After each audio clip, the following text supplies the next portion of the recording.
तो कहानी शुरू होती है टोक्यो से। हर सुबह की तरह एक आम सी सुबह आज भी हुई। अफरा तफरी काम में जाने की जल्दी। बहुत से लोग तैयार होकर ट्रेन में बैठे अपने काम पे जाने के लिए। ट्रेन में हर इंसान अपने ही काम में मगन बैठा था। एक आदमी पानी पीने के लिए बोतल खोलता है, लेकिन हाथ से उसके ढक्कन स्लिप हो जाता है। चलते चलते अचानक ही वो ढक्कन गायब हो गया। ढक्कन का गायब होना था कि अचानक एक और अजीब काम हुआ। सभी लोगों के फोन काम करना बंद कर गए और उन पर अर्थक्वेक्स के अलर्ट्स आने लगे। सभी लोग घबरा गए थे। ट्रेन अपनी पूरी स्पीड से चल रही थी। चलते चलते वो जैसे ही एक टनल के अंदर पहुंची, एक बहुत बड़ा झटका ट्रेन में बैठे हुए लोगों ने महसूस किया और हमें दिखाया गया कि ट्रेन एक वार्म हॉल में चली गई है और ट्रेन में बैठे सभी लोग बेहोश हो चुके हैं। उन्हें होश आया तो उन्होंने अपने आप को जंगल में पाया। इधर उधर देखने पे पता चला कि पूरी ट्रेन नहीं, ये दूसरी ट्रेन का एक ही कंपार्टमेंट था जो इस अजीब जंगल में पहुंच चुका है। ये जगह भी उन्हें जानी पहचानी लग रही थी। ये टोक्यो भी था जो अब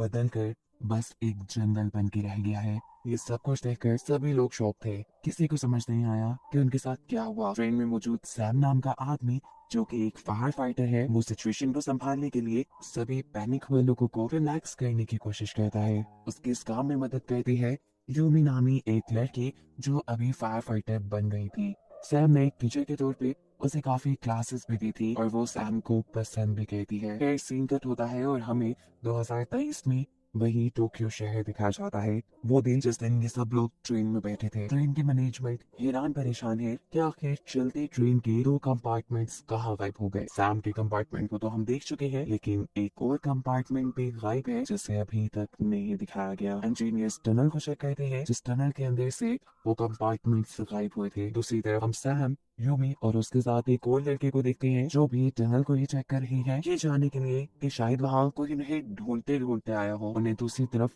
कोई रोशनी दिखाई देती है। यहाँ इंजीनियर्स को भी दो रोशनी दिखाई दे रही थी।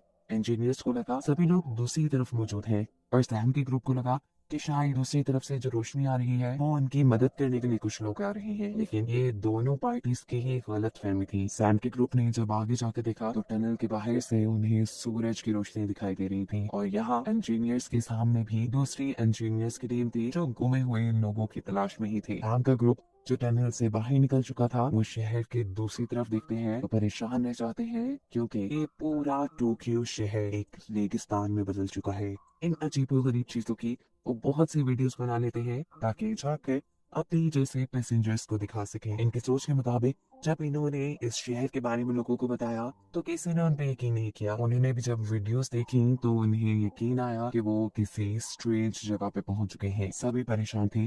किसी को कुछ समझ नहीं आ रहा था कि वो लोग यहाँ रहेंगे कैसे, जिएंगे कैसे, सरवाइव कैसे करेंगे। दूर दूर तक कोई इंसान नहीं था। आखिर इनको बचाएगा कौन। इस जगह में फंसे उन्हें 7 घंटे गुजर चुके हैं। कोई मदद को नहीं आया, फोन में कोई सिग्नल नहीं है और भूख भी सबको बहुत लग रही है। जिनके पास भी कुछ थोड़े से स्नैक्स थे, ये लोग एक दूसरे से शेयर करते हैं और अपना पेट भरते हैं। इसी ट्रेन में एनी नाम की सेल्फिश लड़की, उसे कुछ ज्यादा ही शायद भूख लगी थी, वो सबके बैग्स में खाने पीने की चीजें तलाश करना शुरू करती है। खाने का तो कुछ नहीं मिलता, लेकिन एक आदमी के बैग में उसे एक गवर्नमेंट लेटर मिल जाता है जिसमें साफ लिखा था कि वो एक क्रिमिनल है।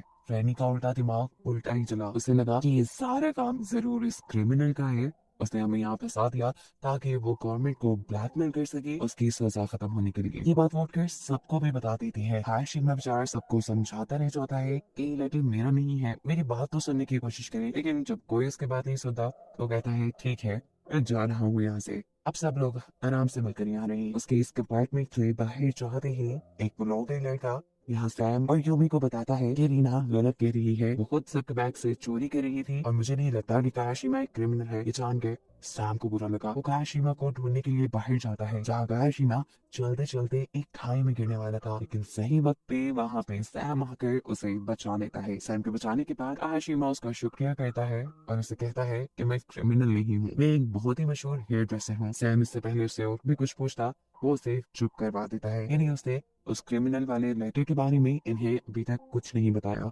परेशानी में जादू जाती है। बहुत से लोग तो सो गए थे, लेकिन बहुत से लोग परेशानी में नींद तो दूर, सोच उनकी जान ही नहीं छोड़ी। सुबह भी हो जाती है। ऐसे के ऐसे सब लोग बेहाल बैठे हैं। सैम सबकी थोड़ी थोड़ी मदद करने की कोशिश करता है और उसके इस एटीट्यूड से काशिमा गुस्सा आ जाता है कि फजूल में एक इंसान इतना अच्छा कैसे हो सकता है। उससे पूछता है कि आखिर तुम सबकी इतनी मदद क्यों कर रहे हो, तुम्हारा मसला क्या है। सैम बताता है मसला नहीं है, बस मेरे दिल में एक गिल्ट है जिसे शायद मैं खत्म करने के लिए सब करता हूँ। मेरे बहुत ही अच्छे दोस्त की टांगे असल में मेरी वजह से टूट गई थी और उस चीज का रिग्रेट खत्म करने के लिए मैंने उसी दिन अपने आप से वादा कर लिया कि जब जब इसको भी मेरी जरूरत पड़ेगी मैं मदद करूंगा। सैम के पास की कहानी सुनकर काशिमा को भी अपना भाई याद आ जाता है। जब वो दोनों भाई छोटे थे कितने प्यार से रहते थे, ये चाहे गरीब थे लेकिन काशिमा जान छिड़कता था अपने भाई पे। अपने भाई को एक अच्छी लाइफ देने के लिए उसने बहुत मेहनत की, एक मशहूर हेयर ड्रेसर बना। उसने अपने भाई की सारी ख्वाहिशें पूरी कर दी लेकिन एक जगह वो मार खा गया। बहुत सा काम करने की वजह से उसे अपने भाई पे ध्यान रखने का टाइम ही नहीं मिला। तब वो एक क्रिमिनल बन गया। काशिमा को ये नहीं पता चला असल में जो क्रिमिनल लेटर काशिमा के पास था वो उसके भाई का ही था। कुछ दिन बाद उसे बेल होने वाली थी और वो उसी को लेने के लिए ट्रेन से जा रहा था। अब सारे पैसेंजर्स ट्रेन से निकल चुके हैं। उन्हें पता है कि उन्हें कुछ खाना है, इंतजाम तो करना पड़ेगा। जंगल में कुछ खाने पीने की चीजें ढूंढने के चक्कर में वो काफी आगे निकल गए और उन्हें दिखाई दिया एक टॉवर। इसे देखकर ये सब शौक इसलिए हो गए हैं कि ये टॉवर कंप्लीट होने वाला था 2026 में। जिस टाइम से ये लोग आए थे वो टाइम था 2023 का। इस टॉवर के बारे में सबने ही बहुत कुछ सुन रखा था लेकिन इसको देखने के बावजूद भी ये लोग इस चीज को समझ नहीं पाए कि ये लोग फ्यूचर में आ चुके हैं। फ्यूचर में कितना दूर ये भी नहीं मालूम। इसी ड्रीम में एक बायोलॉजिस्ट पे था जिसे यही जंगल के अंदर एक ऐसा पौधा मिला जो 2023 से तकरीबन 30 साल बाद उगने वाला था। इन्होंने अंदाजा लगाया कि ये लोग कम से कम 40 साल अपने वक्त से आगे आ गए और ये चीज इन्हें परेशान कर देती है। आने वाले सालों में यह दुनिया इतने बुरे हाल में आ जाएगी इन लोगों ने सोचा तक नहीं था। सीन कट होकर 2023 का वक्त दिखाया जाता है जहाँ से ये कंपार्टमेंट यहाँ तक पहुंचा था। बहुत ढूंढने के बाद भी उन साइंटिस्ट को वो कंपार्टमेंट नहीं मिला तो मजबूरन अब ऑफिशियली उन्हें ये खबर अनाउंस करनी पड़ती है कि चलती ट्रेन के 2 कंपार्टमेंट्स गायब हो चुके हैं जिसके अंदर तकरीबन 100 से ज्यादा लोग थे, वो भी गायब है। कुछ अता पता नहीं चला। सीन्स दोबारा फ्यूचर में शिफ्ट होते हैं जहाँ लोग पागल हो रहे हैं क्योंकि पानी पीने तक के लिए नहीं है उनके पास। इस वक्त सैम जुगाड़ कहता है और एक बड़ी सी पॉलीथीन को उठाकर इस कंपार्टमेंट की छत पे बिछा देता है कि चलो और कुछ नहीं 2-4 कतरे भूल के ही जमा हो जाए। लेकिन प्लान उनका ये भी फेल हो गया। सुबह हो गई, अगला दिन आ गया। बायोलॉजिस्ट इस एरिया की छानबीन करने के लिए जाता है और उसे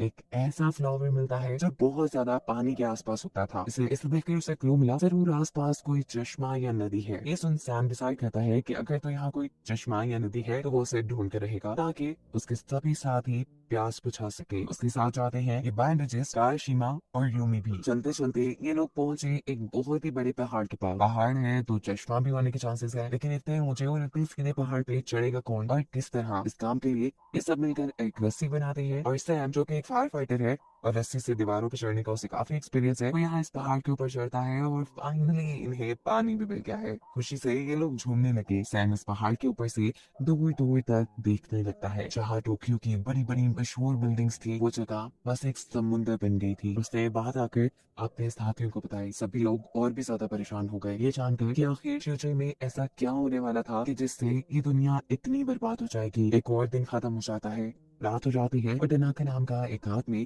कंपार्टमेंट से बाहर निकलता है। वो अपना काम कर ही रहा था कि यहाँ पे कोई इंसान उसके ऊपर हमला कर देता है। खैर उसके हमले से तो उसने अपने आप को बचा लिया लेकिन जबकि बाहर वो जाकर अपने कंपार्टमेंट के साथियों को बताता है तो कोई इस पे यकीन ही नहीं कर रहा था कि उसने यहाँ किसी इंसान को देखा क्योंकि इतने दिन से वो लगातार यहाँ छानबीन कर रहे थे। उन्हें तो यहाँ कोई इंसान नहीं मिला था। खैर देखते ही देखते आज बारिश शुरू हो जाती है और बारिश से इन लोगों को सुकून मिलता है। एक तो पीने के लिए पानी, नहाने के लिए पानी और फाइनली कुछ तो अच्छा हुआ था इनके साथ। बारिश इस बेचारा अपने ही काम पे लगा था। यहाँ वो कुछ ऐसा सामान ढूंढना चाह रहा था जिससे इंसान खा पी के अपना गुजारा कर सके। उसके इस काम में बाकी लोग भी उसकी मदद करने का डिसाइड करते हैं। यहाँ हम देखते हैं कि रीना और यूमी जब दोनों बेरीज ढूंढने का ही काम कर रही थी तो गलती से यूमी कुछ ऐसी बेरीज खा ली थी है जो कि पॉइजनस थी, यानी जहरीली थी। इंसानों ने खाते तो मर जाते। उसकी तबीयत खराब देखकर सैम बहुत ज्यादा परेशान हो जाता है और यहाँ हमें फील हुआ कि सैम भी उसे पसंद करता है। खैर सभी लोग उसे लेकर कंपार्टमेंट में चले जाते हैं। जैसे तैसे करके ये लोग उसका थोड़ा बहुत इलाज करते हैं और यहाँ सब उसका ऐसे ख्याल रखते हैं जैसे सभी उसकी फैमिली हो। ये लोग साथ रहते रहते एक फैमिली जैसे ही हो गए थे। यूमी की ऐसी हालत देखकर सभी ट्रेन के लोगों को रियलाइज हो गया था कि अगर ये ऐसे के ऐसे ही बैठे रहे और इन्होंने एफर्ट्स तक की, मेहनत तक की तो वो दिन दूर नहीं जिस दिन ये भूख प्यास से मर जाएंगे। इन्हें जिंदा रहना है तो कुछ तो करना पड़ेगा। इसीलिए अगले ही दिन से ये लोग काम करने का फैसला करते हैं कुछ लोगों ने यहाँ खाना ढूंढा था, कुछ लोगों ने मिलकर बर्तन बनाए और आज के दिन इन्होंने बहुत सा काम किया। खाने को भी इन्हें बहुत कुछ मिला था, लेकिन ये सब करने के बाद भी वो लोग ज्यादा खुश नहीं थे। उन्होंने रियलाइज किया कि खाने के तौर पे उन्होंने कुछ जहरीली बेरीज भी जमा कर ली थी। इस टाइम पर काशिमा को शक होता है कि शायद उन्होंने ये पॉइजनस बेरीज नहीं जमा की, उनके खाने में बेरीज शायद तनाका ने मिलाई है, जिसे ये लोग अपने कंपार्टमेंट से निकाल चुके हैं क्योंकि उसने काशिमा की सीजर्स चुरा ली थी। ये लोग अब उस आदमी को ढूंढने के लिए निकलते हैं। सैम पूरी रात जंगल में भटकता रहा, उसे तनाका कहीं नहीं मिला, लेकिन उसने काशिमा की सीजर्स जरूर ढूंढ ली। अब बायोलॉजिस्ट जो हर दिन इनका कोई ना कोई फायदा कर दिया करता था, वो इस एरिया को रेड करते हुए उन्हें बताता है कि उसके नॉलेज के मुताबिक जैसा इस जगह का स्ट्रक्चर है, यहाँ करीब ही कहीं नदी भी गुजर रही होगी, और अगर यहाँ नदी है तो इनकी पानी की भी सारी जरूरतें पूरी हो जाएंगी और ये लोग वहां से मछलियां पकड़ सकते हैं। यहाँ जबरदस्त आइडिया था। सभी उसके आइडिया पे काम करने के लिए निकलते हैं, यानी एक नदी ढूंढने के लिए निकल जाते हैं, और रास्ते में ही कोई बायोलॉजिस्ट पर हमला कर देता है। फौरन ही उसे वापस कंपार्टमेंट में लेके आया जाता है। उसके ये लोग इलाज करते हैं, लेकिन वो बहुत दर्द में है। सभी लोगों को ये भी बात मालूम हो गई है कि तनाका झूठ नहीं बोल रहा था, बाकी इस शहर में उनके अलावा इंसान थे। इसके ऊपर हमला होने के फौरन बाद उनके कंपार्टमेंट में तनाका भी आ जाता है। ये उन सबसे कहता है कि अगर वो लोग उसे उनके साथ इस कंपार्टमेंट में रहने की इजाजत दें तो वो उनकी बहुत काम आ सकता है। वो एक सिक्योरिटी कंपनी में काम करता है, उसे ट्रैप्स बनाने का बहुत एक्सपीरियंस है और वो इन लोगों के लिए ट्रैप्स बनाएगा जिससे ये लोग यहाँ पे सिक्योर रह सकेंगे। उसके बाद सब लोग मान लेते हैं और आज सब लोग अपने रूटीन के काम कर रहे थे, ऐसे जैसे उन्होंने इस जिंदगी को एक्सेप्ट कर लिया है। काशिमा यहाँ पे रीना के बाल कट करता है, जो करके उसे बहुत मजा आया। लोग जंगल में गए, उन्होंने खाना ढूंढा, खाना खाया, एक नॉर्मल दिन गुजारा। अगले दिन हो जाता है। यूमी और सैम को उनके कंपार्टमेंट के पास एक बच्चा दिखाई देता है। बच्चा उन्हें देखते ही भागने लगा। ये दोनों उस बच्चे का पीछा करते हैं। बच्चे ने भागते भागते इनका बस एक ही फायदा किया कि इन्हें नदी तक पहुंचा दिया। नदी को पार करके ये बच्चा आगे की तरफ भाग जाता है और इन दोनों को ये कह के गया था कि मेरा इंतजार करना। इन दोनों को ही ढूंढते हुए काशिमा भी यहाँ गया। रात हो गई, बच्चा तो वापस ही नहीं आया। इन्होंने जब आगे जाके देखा तो यहाँ फाइनली उन्हें एक दूसरा कंपार्टमेंट भी मिल गया, जिसके बारे में हम पहले से जानते हैं कि ट्रेन के दो कंपार्टमेंट्स गायब है, एक सैम का और दूसरा ये। दूसरे कंपार्टमेंट के लोग इनसे काफी ज्यादा आगे थे, उन्होंने रहने सहने का अपना बहुत सारा इंतजाम कर लिया था। इनको यहाँ पे मिलता है योमोटो, जो इन सब का लीडर था। सैम योमोटो को बताता है कि उनके एक आदमी ने उनके बायोलॉजिस्ट पर हमला किया है। योमोटो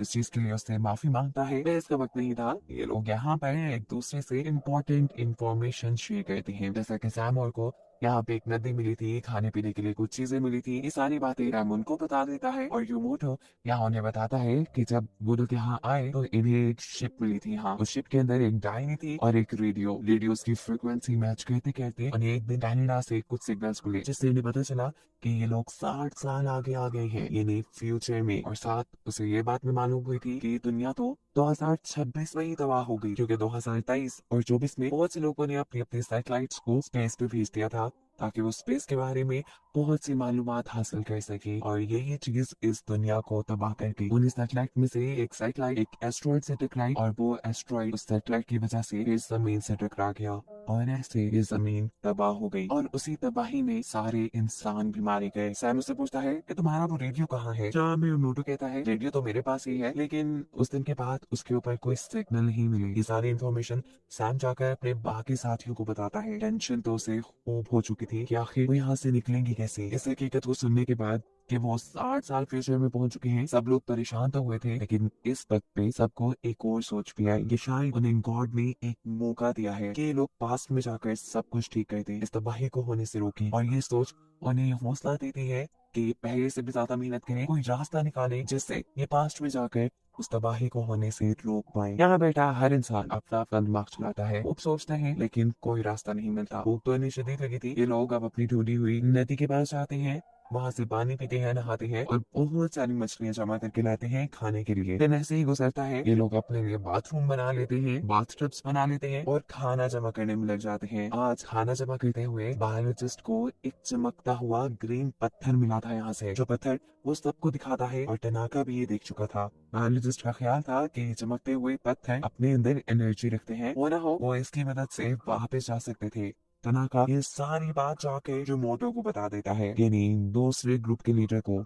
यानी वो एक गद्दार है। वो इनकी सारी बातें जाकर उनको बताता है। यूमोटो उसके काम के बदले में उसे कुछ खाने पीने का सामान देता है। यहाँ सैम के ग्रुप के पास यूमी और रीना जो एक ही एज के थे वो आपस में तकरीबन दोस्त बन चुके थे, लेकिन पता नहीं क्या हुआ उनके दरमियान में लड़ाई हुई। रीना को इतना गुस्सा आया कि वो धक्का देकर यूमी को एक गड्ढे में गिरा देती है। गड्ढे में गिरने वाली चोट तो एक तरफ यूमी को यहाँ डर ये देख के लगा कि इस गड्ढे में पहले से ही एक लाश थी। ये दोनों ही डर जाते हैं। अपनी सेफ्टी के लिए ये लोग कंपार्टमेंट की तरफ भागते हैं, लेकिन दूसरे कंपार्टमेंट के लड़के यहाँ उनका रास्ता रोक लेते हैं। रीना यूमी को खतरे में उनके साथ ही छोड़कर अपनी जान बचाकर किसी तरह कंपार्टमेंट में आ जाती है। अपने साथ होने वाली हर चीज की खबर वो यहाँ सैम को देती है और सैम बिना कुछ सोचे समझे यूमी को बचाने के लिए निकल जाता है।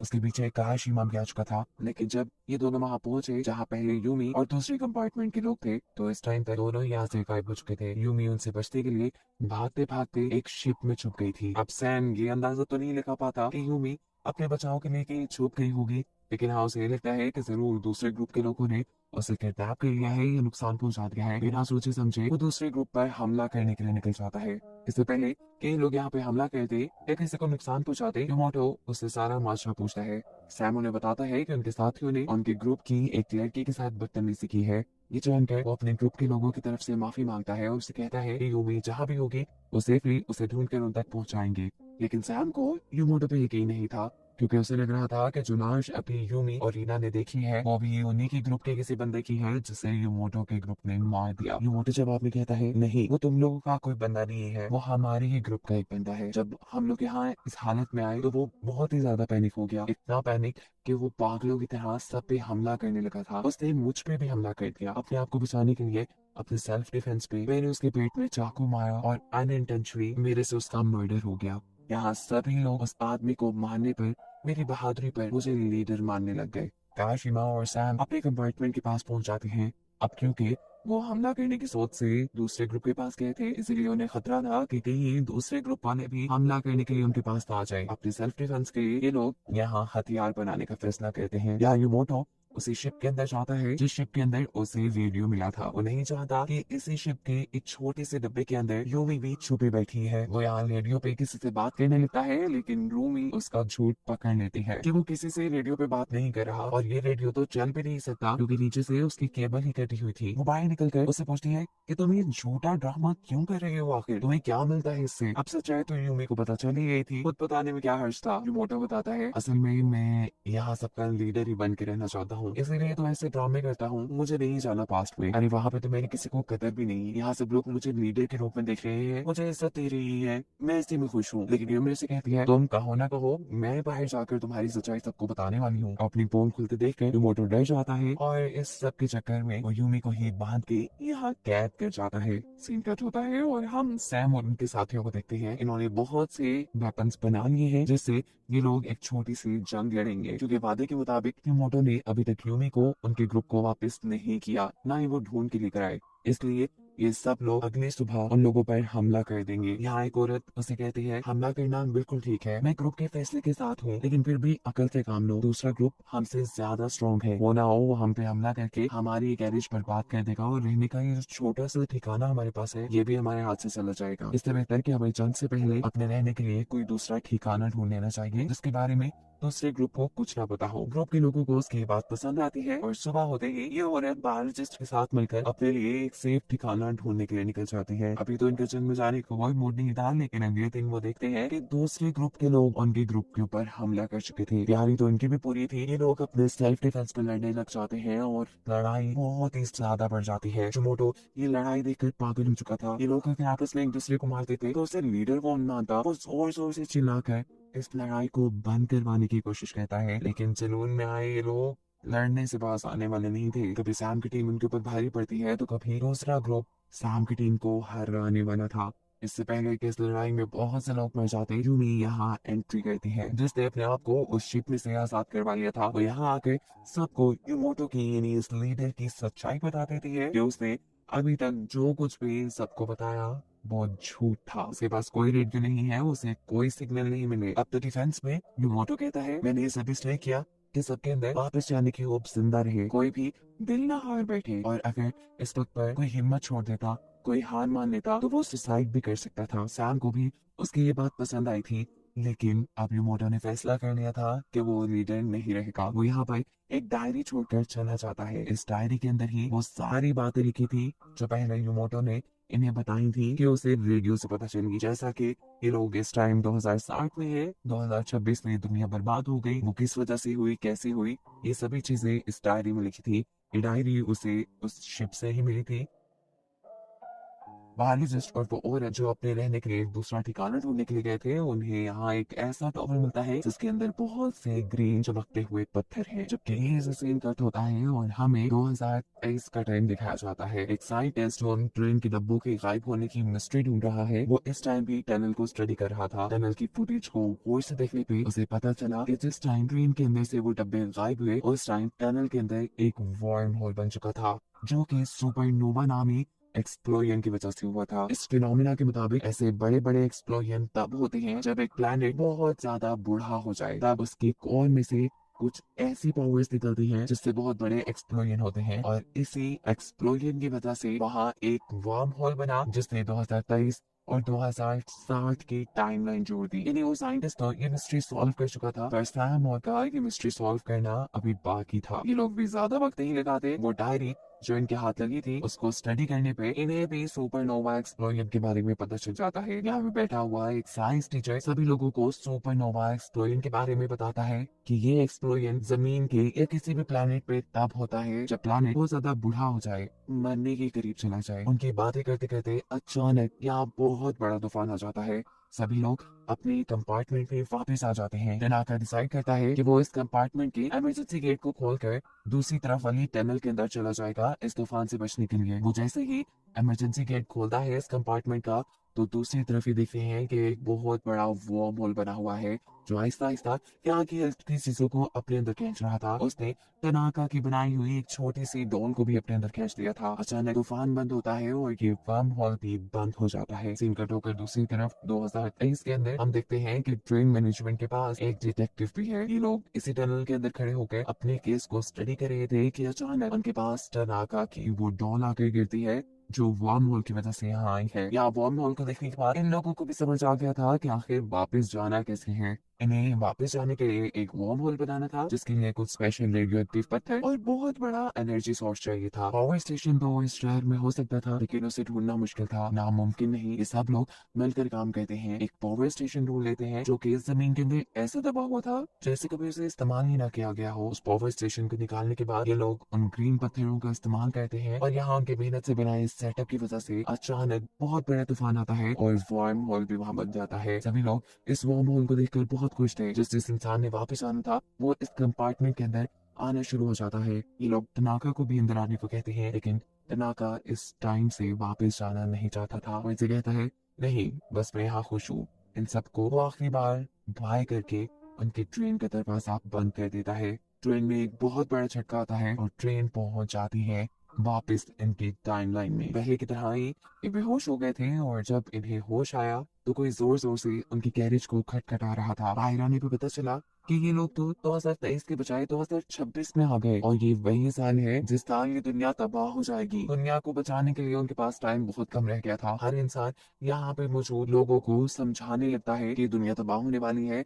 इसे तबाह होने से बचाना चाहिए। ये लोग अपना फ्यूचर से लाया हुआ सामान भी नहीं दिखाते हैं, वो वीडियोस और वो पिक्चर्स भी अपनी बातों पे यकीन दिलाने के लिए नहीं दिखाते हैं जो उन्होंने वहां बनाई थी। लेकिन कोई भी उनकी बातों पे इसलिए यकीन नहीं कर रहा क्योंकि उन्हें लग रहा है कि एक बहुत बड़े हादसे की वजह से इन लोगों की दिमागी हालत खराब हो चुकी है। ये न्यूज भी वायरल हो चुकी थी कि 2026 के अंदर जो कंपार्टमेंट ट्रेन के गायब हुए थे वो एकदम से 2026 में आ गए। इस बात को कंफर्म करने के लिए कि यही लोग हैं जो 2023 में गायब हुए थे, उनका मेडिकल एग्जामिनेशन किया जाता है। जहाँ कोई भी उनकी बातों को यकीन नहीं कर रहा था, वहीं पर डे वो साइंटिस्ट जिसने नोवा एक्सप्लोजन के बारे में पता चलाया था वो इनसे मिलने के लिए जाता है। दूसरी तरफ इसी ट्रेन में बैठी हुई वो लेडी जो एक बहुत बड़ी पोस्ट पे थी, वो अपने पोस्ट और पैसे का इस्तेमाल करते हुए डिफेंस मिनिस्टर से मिलती है और उन्हें अपने साथ होने वाली हर चीज के बारे में बताती है, अपनी हर उस इंफॉर्मेशन के बारे में बताती है जो उन्हें 2060 में रहकर मिली। डिफेंस मिनिस्टर ने उसकी बात बहुत गौर से सुनी थी। डिफेंस मिनिस्टर बताती है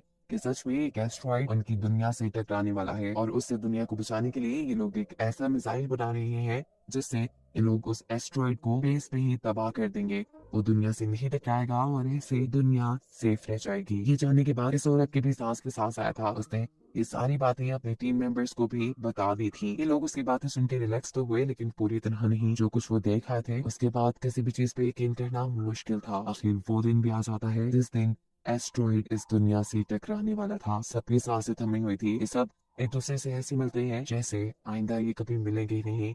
इन्हें एतबार नहीं था, न जाने ये दुनिया बचेगी भी या नहीं। सभी लोग मिलकर उस न्यूज को देख रहे थे जहां मिसाइल आसमान में जा रहा था। इनकी सांसें तब तक थमी रही जब तक नहीं ये गुड न्यूज नहीं मिल गई कि वो मिसाइल एस्ट्रॉइड को तबाह करने में कामयाब हो गया है। फाइनली ये दुनिया बच चुकी थी और इस दुनिया को उसकी असल हालत में दिखाते हुए ये सीजन यही एंड होता है।